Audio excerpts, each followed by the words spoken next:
Well, y'all, we have had an ordeal with the boat motor. I've had to pull all 3 carburetors off of it and clean them out, because when you don't get to use one but about twice a year, that's just part of life. But now seafoam, good stuff, so we filled the tank up, put a whole bottle in the tank, about half of this and in the tank, and then I mixed this about with gas. We sucked that directly in there, which was like a 50-50 mix. Into the carburetor, it loosened everything up, but it didn't quite do the trick. Cleaned it all out. Now, get it rolling now. I love it when a plan comes together and you're successful at what you're working on. It is now running right. We can now take it to the water.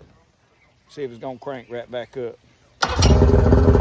Ready to go now. We ready to go fishing again. We ain't had the skeeter boat out this year.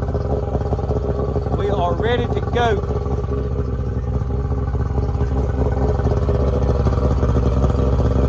It's gonna sound good now, purring like a kitten. We'll catch y'all on the water next time.